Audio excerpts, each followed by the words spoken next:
join the panel.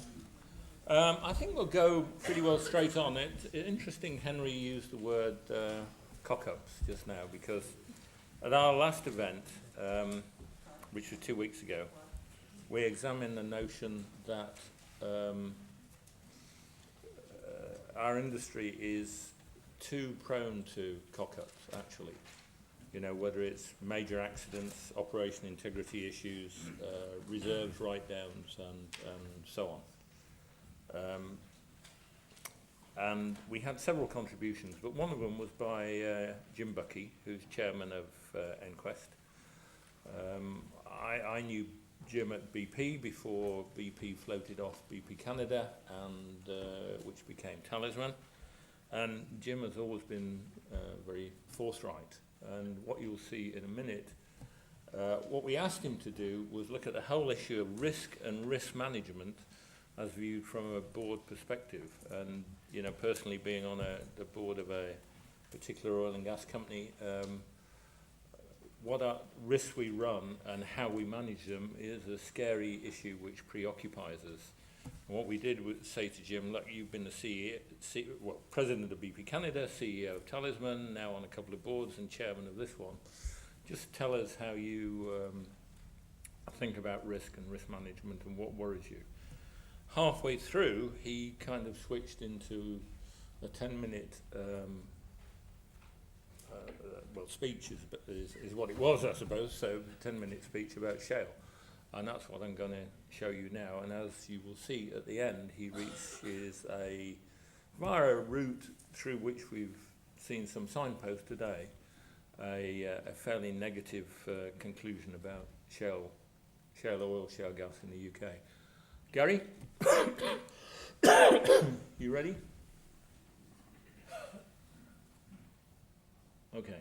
As I said, risk viewed from the chairman or CEO's seat. And I'll leave you to watch it without... Right, so I'll move on to shale, because this is really where the drift of it is. First, it is the US is 40 times the land area of the UK, so they've got a lot of room to play. 2 BCF per day is something to think about, which is 20% of UK demand. The famous shale unconventional players in the US is the Barnett. It produces 5 Bs a day. There are 16,500 wells, plus another 2,500 permitted. The Barken isn't really a shale play. It's got a little silty member. It produces from a silty member. It's what we call a halo oil. So it's priced in by $100 a barrel.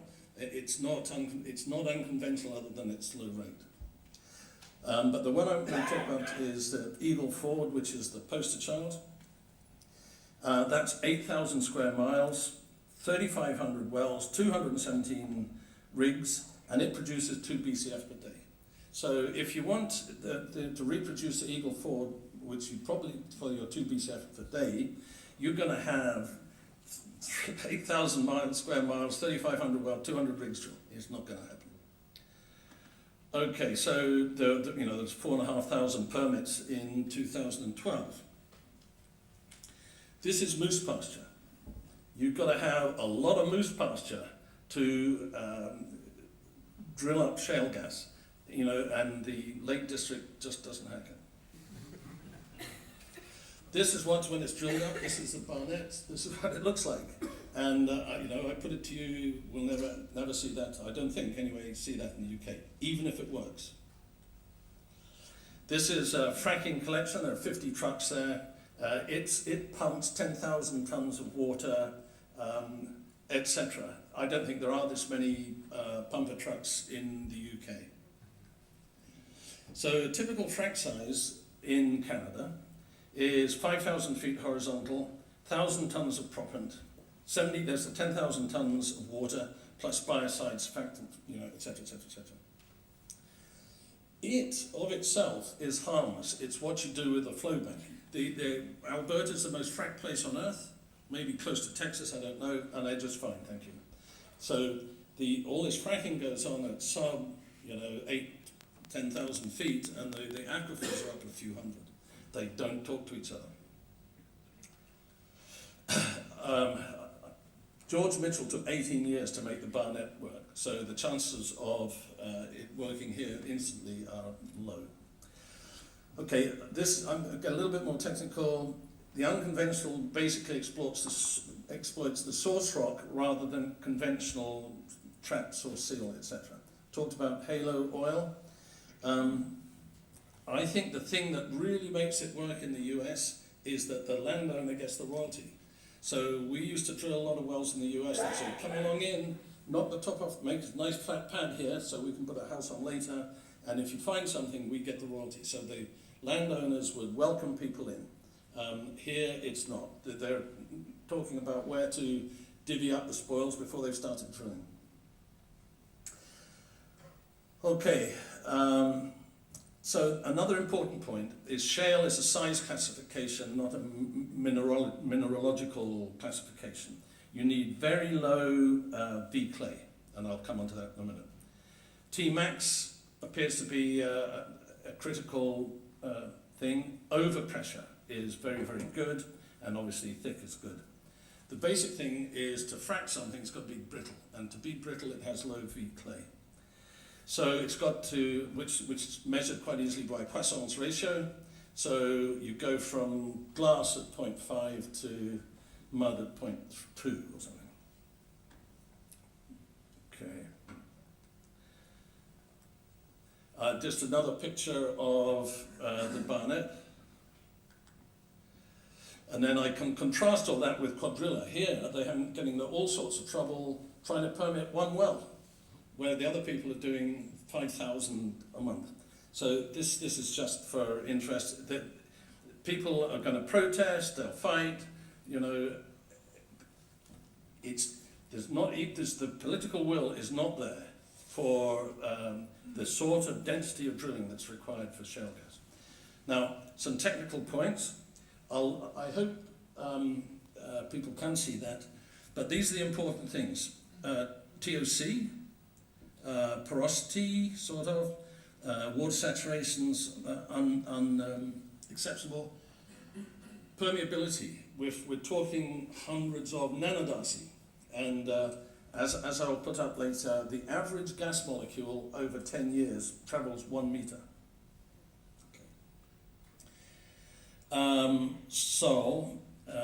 The hardness, Poisson's ratio is the important thing. You need a low Poisson's ratio so it fractures, doesn't deform like mud, and it's becoming increasingly, so the water gradient's 0.4, 0.43, something like that. These things are overpressured, and so you can in your mind, the source rock burps out hydrocarbons. Normally it's a pressure and it'll migrate. In the shales, it doesn't migrate, it stays there. So if you have a prolific source shale rock, shale, it'll be overpressured. Fractures play into it, which I won't bother with now. And obviously thick is good. So this just makes the point about the mineralogy. All those good places, Eagle Ford, Horn River, etc., are very low clay. And it doesn't really matter whether they're silicates or carbonates, as long as they have very low clay. This also for your later perusal. This is a horizontal well with 10 frac points. So this is done, we use a company called Packers Plus. It's got a tapered string and you put balls down and it fracks each bit in turn. With, as I've said, maybe 1,000 barrels of water per frac. The point about these unconventional wells, they decline very, very fast. So you can see it goes from 250 barrels a day to 50 within a year. This is from a company I'm involved in. This is Montney. The last one was liquids. This goes from 3.5 million cubic feet per day to under 1 million in 2 years. So they decline very, very fast, and they're unpredictable. So this is a picture of the initial production 4-month average IP drilled by Shale in Western Canada. Nothing. There was no learning here whatsoever. It's all random. It's a crapshoot. And I put these up for people's perusal later. The rate versus ultimate recovery, maybe. Initial production, is there any learning over time? No. Frac size versus ultimate? No. Peak month gas against ultimate recovery? No. So people really don't understand at the moment what's going on. We're in a geological building, shales are as variable as any other depositional environment. Sometimes it works, sometimes it doesn't, and in detail people don't know. Again, the important thing is, as Brian Hepp would understand, B is the important thing here, to know whether your well is going to flatten out, i.e. hyperbolic or exponentially decline. The only reason that it works in North America is because they're hyperbolic, not exponential. This is what I was saying. Gas molecule movement in shale is on the order of 10 feet in the lifetime of a well, etc., etc., etc. A meter per year, etc. Right, let's just check them. No. Okay, so what about that is you pile decline upon decline, and eventually you can't offset the decline rates, and so the thing peaks, a bit like conventional oil. So the projections of US domestic production going forever, it's just rubbish in my mind, because it's composed of these high decline wells. And here, this is the EIA's projection. They've got deep water Gulf of Mexico, as I say, in my mind, maybe. Anyway, the lower 48 onshore tight oil is C5, and people don't use C5, don't consume C5. That makes the same point. So, what happens? For companies doing unconventional, the debt piles up, the proved reserves go up, so they make a shed load of money, but the actual shareholders' equity dives through the floor. I find this is, for me, very, very powerful. This is energy return on energy invested. Okay, so in the good old days, like in year 2000, a gas well would make 35 times the gas production would contain 35 times the energy that it required to drill the well. According to this plot, by about 2014, it takes as much energy to get out as you produce. Ceteris paribus, it means it's uneconomic if everything's properly priced, but they're not properly priced. So you do have people limping along, but I'll bet Quadrilla never makes any money, for example.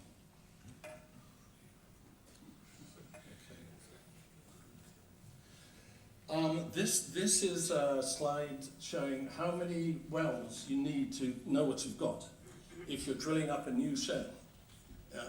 For example, the Boland Shale. You need to drill at least 20 to 25 wells and test before you get any feel for the play at all. So the chance of doing that with one well is nil. And in conventional plays you can do that. 1, 2, 3, okay, let's go. You can't do that with shale. So that's what I intended to say. So.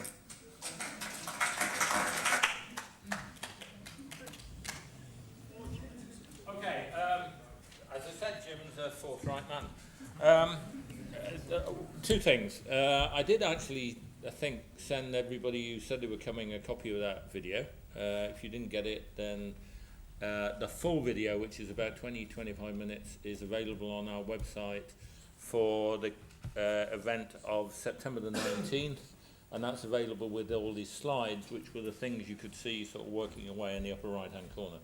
So if you want to listen to it again and look at the slides in real time, it's all up there. Okay, we're going to continue along now, and next speaker will be familiar to many of you, who've spoken here several times. First of all, when working for Bernstein, who used to regularly rubbish BP, Exxon, Shell, who else? Statoil, you name it, Total. Premier. You quite liked Tullow, didn't you, for a while, at least? Anyway, Neil now is involved in, is a founder of, not just involved, Kimmeridge Energy, which is a big-time shale explorer and exploiter, especially in the US. I actually asked Neil to come along and share his thoughts over 10, 12 minutes on the UK and perhaps a little bit Northwest Europe, but especially the UK. So, Neil, please, over to you. Thanks, David. I have 4 slides, so don't worry. I'm going to be relatively brief. As David said, what we do is we've got 7 plays at the minute, 6 in North America and 1 in Europe, looking at oil and gas. We look at conventional and unconventional. As we've heard through many presentations, it's quite hard to define what is what these days. But we typically go in after old oil fields and try and extract oil out of the ground using modern techniques, or if it's been overlooked. And also we look at off structure as well in basins for not just the source rocks, but also rocks relatively close by where there's been some migration but not very far. So I just thought, like, what do we look for when we're looking at different plays across the world? And if I was looking at the UK, what sort of things would I be looking at? And the first one that we sort of look at is the no-brainer. You usually look for unconventional hydrocarbons where there has been production. Now the UK is an interesting one. We've heard some comments today from the previous few speakers about what has gone on in the UK historically.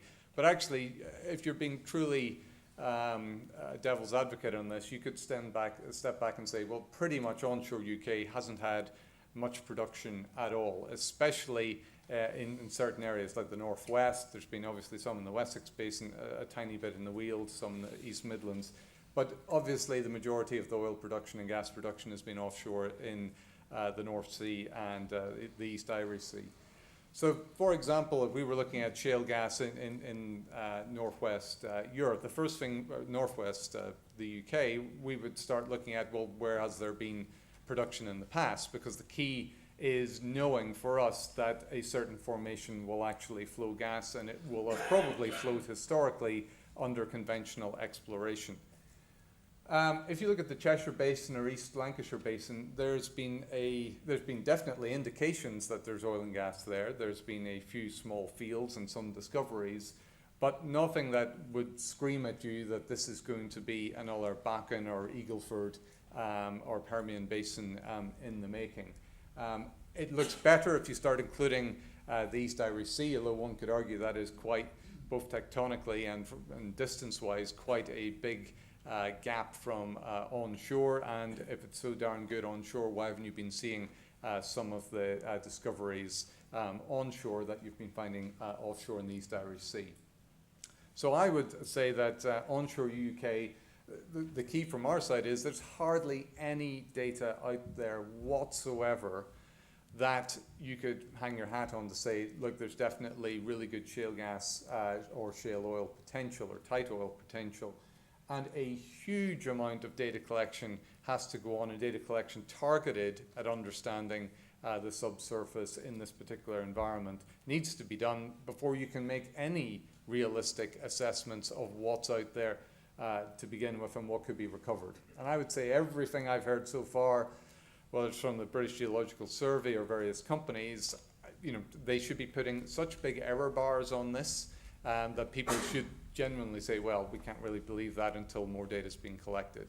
So to me, like, the UK certainly does not tick even the first box yet that there could be huge potential going forward. It's certainly got indications, but I wouldn't say it's a slam dunk yet. If you move on to one of the second things we look at, what you hear in the UK very often is, oh, the Boland Shale, it's really, really, really thick. Well, I don't really care if it's really, really, really, really thick, because one frac, if you go in and try and get this through a horizontal fracturing, a frac typically, depending on the rock, can go 100, 150 feet either side of the wellbore. It's not much use if you've got something that's 3,000 foot thick, because you're never going to get that connected all up through one wellbore or one lateral. Just going back to one of Jay's areas of interest in the Bakken, what I think is critical in the Bakken and what a lot of people don't understand is 3 key points. One, it's not that thick, really, when you consider some of these shale plays out there across the world. So the ones that are getting talked about, which are thousands and thousands of feet thick. This is a few hundred feet foot thick if you look at the Bakken and the surrounding rock associated with that. The second critical point is it's unbelievably rich. The TOCs are some of the best in the world here. And that's why it's generated so much hydrocarbons, some of which did leave the rock, although there's some discussion over this and went into various overlying formations. The rest has stayed pretty much stayed put. And the last thing I would say on the Bakken is it's currently in the oil window as well. It's at 9,000 feet or so, which is the oil window. And that's a really critical point. If you get something which has gone through tectonic processes following the generation or the peak generation of oil and gas and been raised to the surface, you change the dynamic of that reservoir rock and the stress field massively from our experience. You also have to pull a lot of things together. So you hear constantly in the UK, it's got some TOC. It has got some TOC. Yes, going back to the previous speaker, the best source rock in the UK is either going to be the Kimmeridge clay or the lias, full stop. And then only in certain areas, and maybe in the Weald Basin, maybe offshore in the Wessex as well, do these enter the oil window. But they're not, in our opinion, seen as massive source rocks for onshore UK, for unconventional activity. You need a whole bunch of things to come together. And that's just on the geological side. We've talked about the thickness, which has to have a minimum thickness, but maximum, I think, is a bit of a red herring. You need the right depth, mineralogy, carbonate or high quartz, the right TOC and maturity fields, and obviously some level of porosity is required. Now you have to couple that with also the economic factors, which I'm not going to really talk about too much today, since they've been covered by Jim Bucky's talk earlier. But when you put them together, even in the Barnett, in the red there, if you look at, and this is in Tarrant County in the Barnett, probably the most studied unconventional play in the world, the red area is where the peak recovery is, and if you were in that early on in the core of the play, then you made a lot of money. If you're out in the fringes, you get a 5x drop in your productivity, and because you went to the fringes probably 2 or 3 years after the core was leased up, you got in and paid a fortune for it. So not only is your economics from an acquisition point of view, a royalty point of view, absolutely rubbish, your productivity as well is probably a fifth of what the guys were getting in the core. So you have to be in the core, you have to be with the overlap of all these factors. And I haven't seen any of this work done at all in the UK in any of the basins to even see, like, it only works in the center. It does not work on the fringes.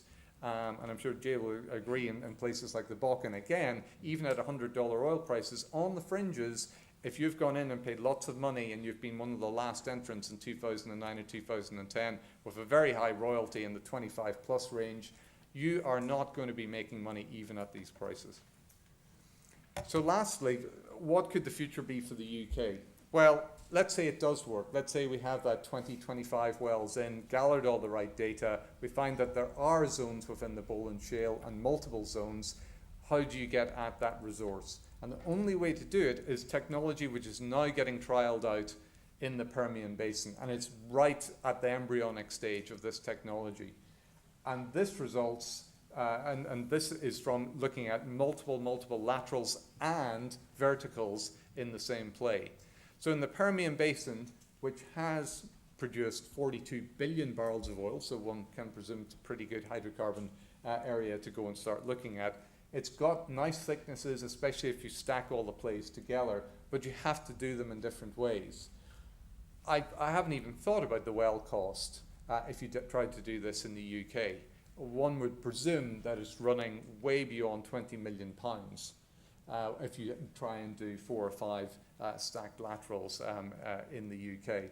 So I think that going forward, if we get 25 science wells in targeting unconventional plays in the UK, then we may know a little bit more. Then you get to the phase 2, which is how do you extract the oil or the gas in the UK. And when you actually look at the science and look at the cost behind it, it's probably going to take quite a long time before we see substantial amounts of oil and gas recovered using this technique in the UK. That's me done.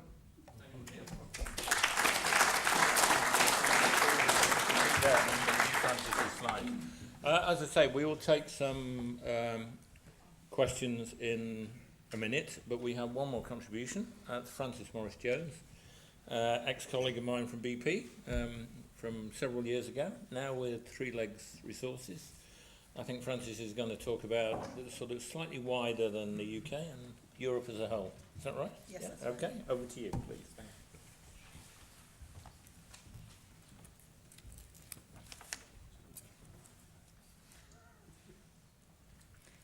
you. Okay, thank you, David. Here's my gizmo. So I'm going to talk a little bit today about the shale potential of Europe, and since time is short, I'm going to go straight to the summary. In my view, expectations of shale in Europe were unreasonably raised by the assumption that we would transfer the US experience over here, and then unreasonably depressed by the lack of news flow. And I think both the hype and the disappointment were misplaced in that it never was and never can be a simple US lookalike. I think it's both inevitable and predictable. And I think I can say predictable because almost exactly 3 years ago, I gave a talk at the AIPN in Madrid about the shale potential of Europe. And frankly, not a lot has progressed since. The exception is Poland, where my company's been active and believes it's delineating a sweet spot in the Baltic Basin. But the upshot is that I don't see shales on their own displacing imported gas in Europe.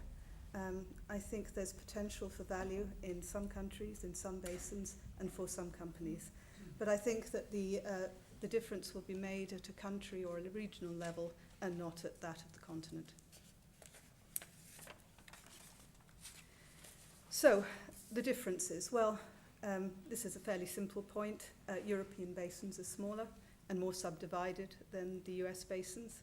Some, not all of the prospective shales are older, but most have more complex geological histories. As a minimum, this will reduce the size and increase the exploration risk.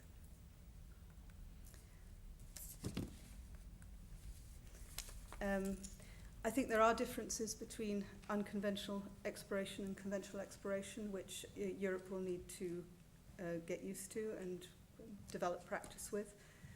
Unconventional exploration requires slightly different skill sets. In conventional exploration, there's a great deal of reliance on geophysics for the trap definition, but for unconventional exploration, less so, at least in the initial stages, when the focus is on the shale rock properties themselves, the geological setting, and the behavior of fluids in your shale as a reservoir rock. So I think it's possible that in Europe we may need to build depth in some of these skill sets, in shale petrophysics, reservoir engineering, for example, in order to be able to create those integrated teams that are necessary for the exploration activity. Unlike Jim, I don't think it's entirely a crapshoot, though. Tools are being developed to help with the exploration. There are new techniques coming along. The industry is trying to understand which drilling technologies can open up the largest stimulated rock volume and visualize where the frac goes and to what extent it stays open. So what you have on this slide is on the top an image of reservoir simulations from a model illustrating different drainage patterns associated with different fracs. The red on the picture is the original reservoir pressure, and it moves to blue as you get to the later bottom hole flowing pressures. These, of course, assume that the fracs stay open.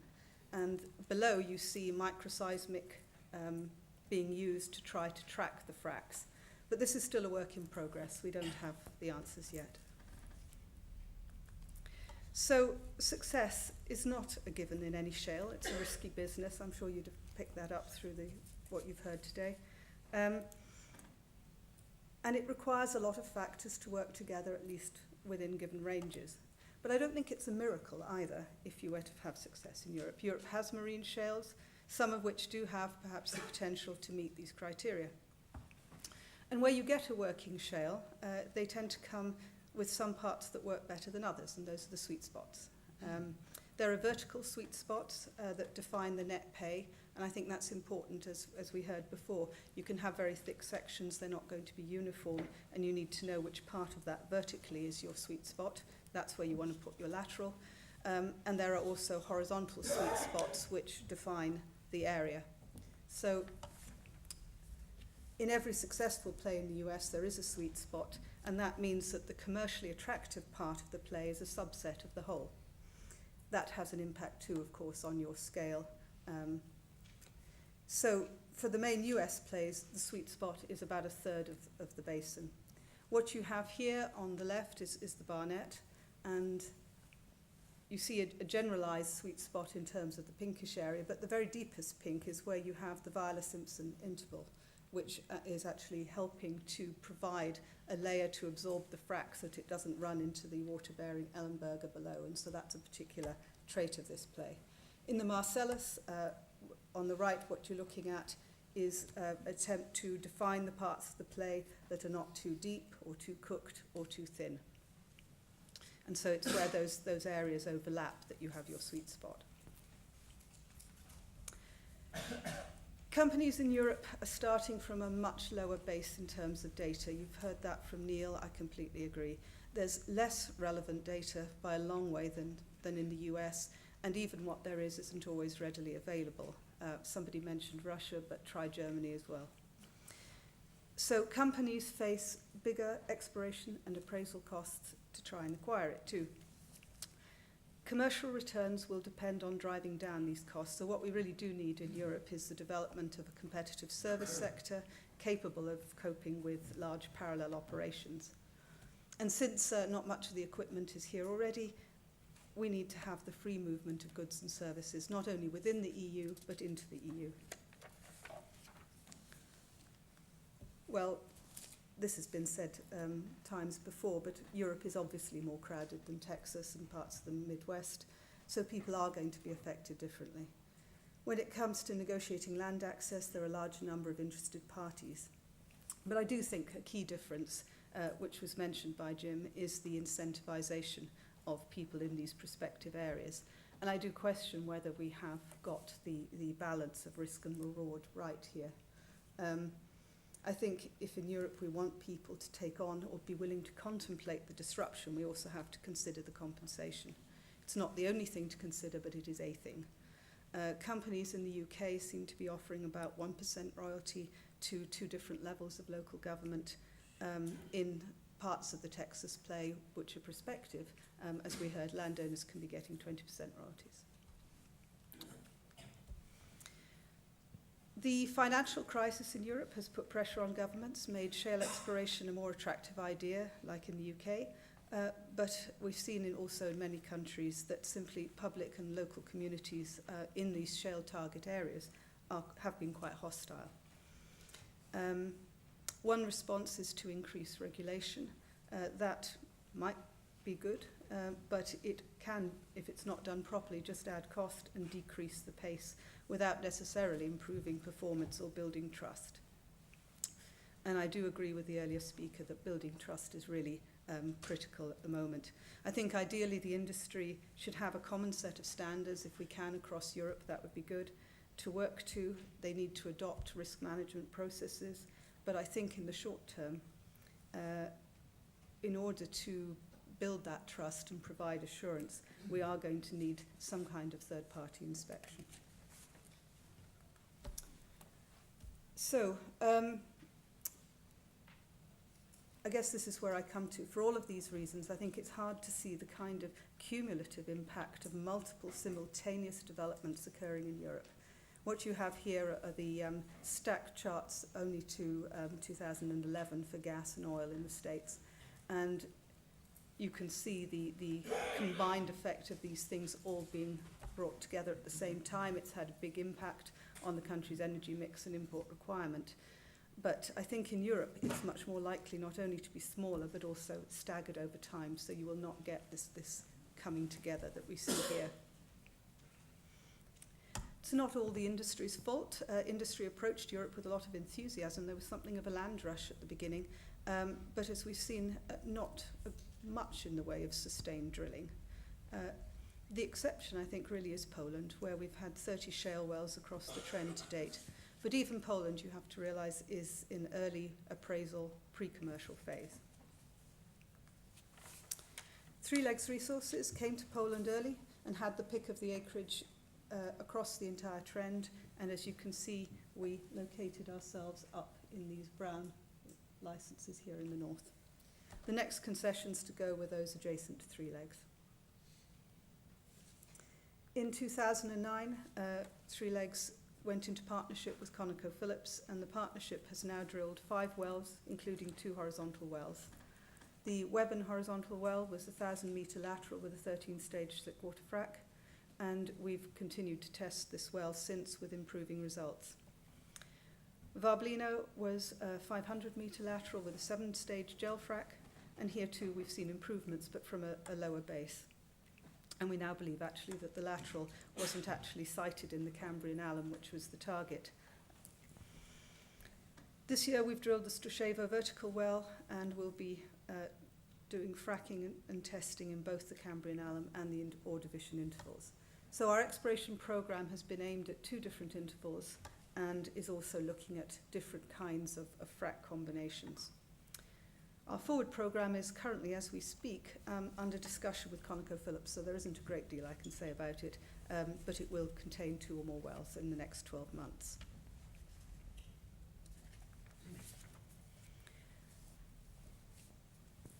As I'm a little short of time, I'm not going to spend a lot on this. You've heard a lot from the earlier speaker, except to say that it is absolutely a critical dimension.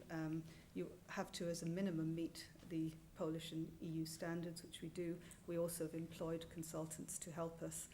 And we've put a lot of effort into community information, community engagement. As somebody said earlier, it's about license to operate, and it's not just our license to operate, it's anybody else, certainly in Poland, and quite possibly more widely than that. Oh, sorry, I forgot to flick that one. So that's what I've just spoken about.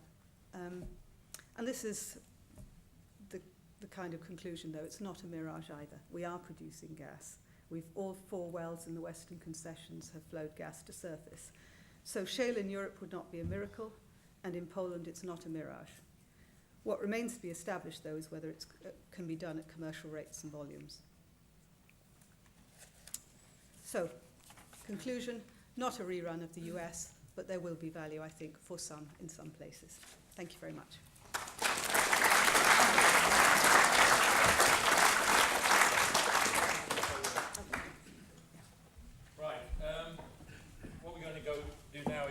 Go to our panel discussion, and I hope you have some questions. I actually want to start with one myself. I mean, after Deepwater Horizon, which is what, April 2020, I mean, it was very clear that the EU Commission on offshore operations in European waters had decided to effectively impose its own views on regulation, and that's an ongoing matter of debate between folk in Brussels, our parliament, or other parliaments, Oil and Gas UK, and so on. Do you think we face EU Commission regulation on unconventionals, basically on onshore exploration, or are they not taking any interest? And I don't know whether any of you have a view on that, but Neil, I mean, you're working in Germany. Do you see that coming, or is it just very local at the moment? I wouldn't say it's a European thing. We're also involved in Illinois. Illinois has just brought in the toughest environmental regulations in the US. And I would say that Europe probably will start to follow what Illinois has done, which seems we're involved with the Sierra Club, which is, I suppose over here it's more of the Ramblers / National Trust type body. So they've involved a lot of stakeholders into getting that regulation through. And I see other states in the US adopting it. California just went through with one. So I don't think it's a European specific issue going forward. It's good practice, and I would say that the US is going to change massively, and oil service companies are changing massively because they start to see the demand increasing for more greener fluids and more, I suppose, closed loop type systems for completion. So I see it changing totally in 10 years' time. Francis, do you have a... Well, purely on the European question, I think, yes, there is pressure for the European Union to come up with environmental standards. I think there's work happening on it already. We already see in countries like Poland that environmental impact assessments are conducted on an EU kind of remit, and we employ EU REACH standards for chemicals and so on. So yes, I think it's coming. Do you want to add anything? Yes.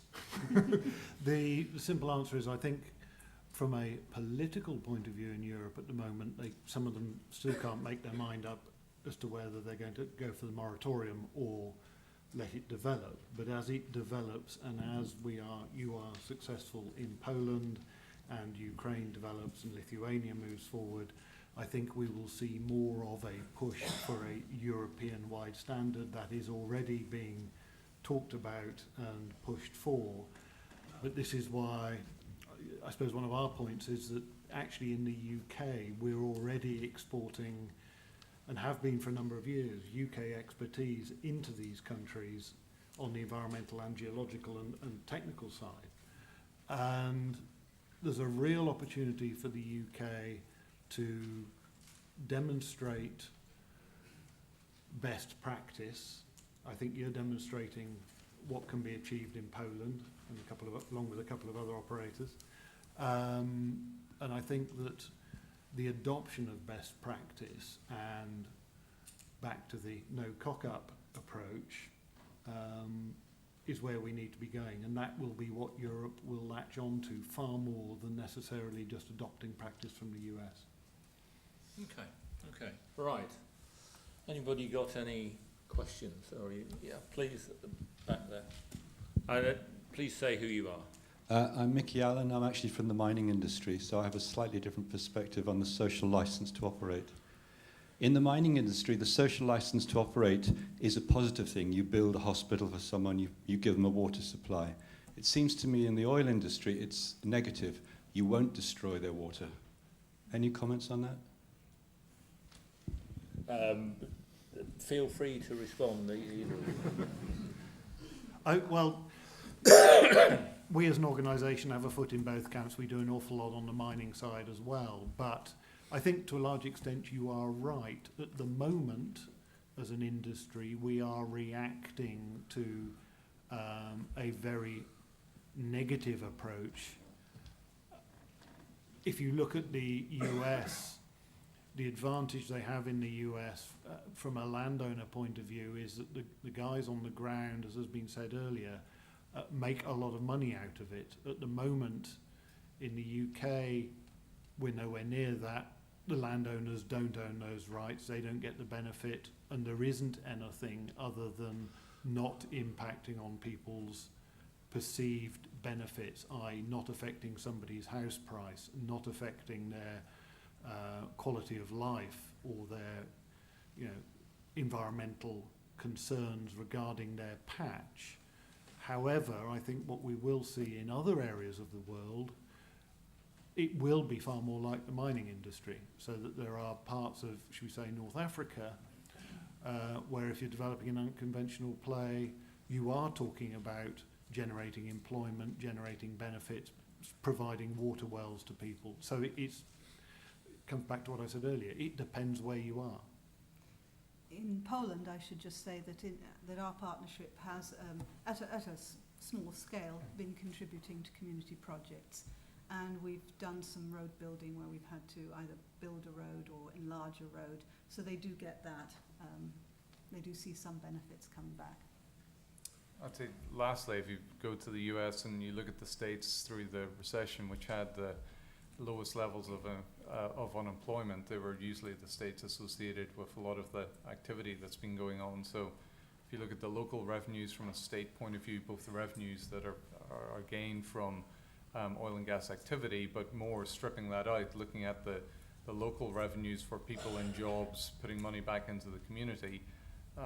Apart from a few examples in the States, I'd say most of the key areas, like even if you go to Pennsylvania and places like that, which are sort of close to New York and the moratorium, you've got high employment and you've got lots of money coming back into the system. So I don't think, and I think it's a misconception, by the way, that this whole idea that in the US the surface owner is the mineral rights owner. That is rarely the case. When you go more to the eastern side of the country in the US, it is very much the case as you go to the west. But you find that through various generations where farms have been split and handed down to generations and generations, the surface rights and the mineral rights very often are split, so that the surface owner may not be the mineral rights owner. The mineral rights owner may be living in Florida and the surface rights may be in Pennsylvania. So I think it's more the overwhelming increase in the local economy that's benefited people in the US, as well as certain individuals that have got rich if you go further to the west of the country. On the US question, I'm hearing a lot now that the spin-off, should we say, is because the cost of energy and gas and liquids as raw materials are so low that we're now seeing a lot of, should we say, spin-off developments of ethanol plants or whatever being built. And so the spread of wealth or the spread of employment is moving is well beyond now the primary exploration and development. It's into other areas. Yeah, that's certainly true on the Gulf Coast with the increase in natural gas liquids and the resurgence of the chemical industry, which had sort of started to die a death as it moved more to the Middle East and the Far East. But that's starting to come back, and I'm sure the barbecue industry at some point, whenever the propane really gets going, will benefit from very low prices too. But that, though, I think starts to get more difficult to see in Europe. If I'm right that this thing isn't going to pile all on top of itself, but get spread out over time, then that impact on gas pricing is not so likely to happen. And then the whole sort of rush in of cheap ethanol and the rest of it. I'm not convinced that in Europe we'll see this as a particularly cheap source of fuel, but then I don't think we have particularly cheap sources of fuel. Agreed. Sorry, I was, one of the risks of me standing here with a microphone is that I hog the questions. Anybody? Yeah, please, at the back there, Adam. Stuart Amell from RFC Ambrian. It seems to me that some of the protesters against fracking have another agenda. It's not that they're really against fracturing per se, because the scientific evidence doesn't seem particularly strong that it's a real risk. It's that they don't want hydrocarbons to be used for energy, full stop. If you believe that's the case, how do you maintain your social license when your very business is against what they're protesting against? Good question. I'll take a starter on that, just that if you look at, should we say, the general population's response to any development of this nature, you have a small proportion who are potentially for it. You have a small proportion who will be against it, whether it was gold-plated, whatever you did. And they're usually the ones who are out there waving a placard. And what their reasons are, sure, in some cases they are anti-hydrocarbons, period, and believe that we can do everything with a couple of wind turbines.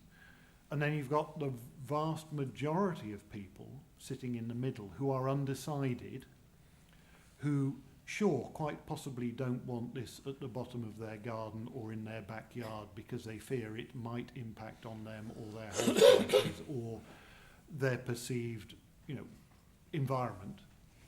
And it's that vast number of people in the middle that you work on, because they are the ones who actually, from experience, if you have a sensible conversation with them, may well listen and understand that you're not going there to have their house collapse into a hole in the ground or whatever the particular concern may be.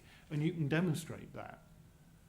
But the few at the extreme end know there's very little point in having a debate with them, because they are so entrenched, they do not want to listen and will not listen. That's, again, my experience to date anyway. And I'd agree with that, but I'd also say to people that, while we can all welcome renewables coming in and providing and reaching that point where they don't require subsidies and they are efficient sources of energy, they're still going to need backup gas. So if we need backup gas, then that could come, assuming, I'm not trying to make a case for the UK, it's not one I've studied particularly, but I don't see why you couldn't take gas from Shale as well as to take gas from Russia or Norway or anywhere else. So if you have something that's dependent on weather systems that can come up and go, you need something that can respond to peaks. Nuclear can't do it for you, even if you were prepared to do that. You do need some sort of backup. I think the key thing I would also focus on is that by knocking one part of the energy generation spectrum, another one typically tries to take its place. The key one that sprung up recently and has had a huge impact in Europe in terms of onshore cities and so on is coal. What I find bizarre is that nobody really talks about the particulate damage and air quality damage of a massive increase in coal burning, which has happened. I think I read somewhere that actually Germany's air quality has gone back to 1984, 1986 levels this year because of the amount of cheap coal that was getting burnt, mainly imported from the US, because the US has got a lot of gas. So I think going forward, I'm of the opinion that we definitely do need renewables. We need to get the cost down massively. It'll be great if if it does not rely on subsidies going forward. But we also need a basket of energy sources because when the wind doesn't blow, sun doesn't shine. You need something, and you also need something that's both base load and peak. And educating people on the need for a spectrum and portfolio of energy generation types, I think is very important. But I just wonder when we're also going to start to get the Beijing type examples of air quality coming back, which isn't due to gas, isn't due to renewables. It's actually due to coal, and maybe that will swing the debate a little bit. Yeah, I think that Northwest Europe coal is increasing at 10% a year or some such number, and it's cheap coal being imported from the US, and where it's being displaced by, as you say, even cheaper gas. Anybody else? Because I have one final question, which is probably more for Neil than the other two, but one of Jim Bucky's, I asked him the question. I mean, he clearly thinks that UK never. Europe, I think his model would be like Francis's, that things will happen but stretched out over time. So I said to him, well, where in the world is this going to explode? And that's my question for you. Where if you look at the USGS or agency maps of the world, there's shale basins all over the place. Pick out a couple that are going to work. I think, again, just going back to the first thing I said in the you pick out the historical hydrocarbon basins in the world. So the most obvious one to me, given a lot of the social dynamics that we've talked about here, is in Russia, the West Siberian basin, and also the Urals and areas like that. I think that's one that has had quite a lot of data collection in the past. So they have got rigs, they've got equipment. In many places they don't have issues with surface water for fracking if you want to go down that route. So I think that's the most obvious one, and then I suppose the Middle East at some point, and North Africa. However, to get international involvement, I'm not sure if production sharing agreements or production sharing contracts actually work within the cash flow and dynamics of anything that's not a conventional style oil and gas development. Yeah. Henry? I would add one more, which is open to debate, which is China. But I think the jury is definitely still out on China. But I can see that politically, as things develop, as demand for energy grows in China, we may well see that. Yeah. Well, actually, there's a sort of fist mark in the middle of the table here where Jim thumped the table and said Russia and China. So and he meant the Bazhenov, and I can't remember which one he meant in China, but the Bazhenov shale in Russia and a couple in China. There's only one marine shale in China, in the Sichuan Basin, so I think he probably meant that. Probably meant that. Okay, let's stop there. I have one.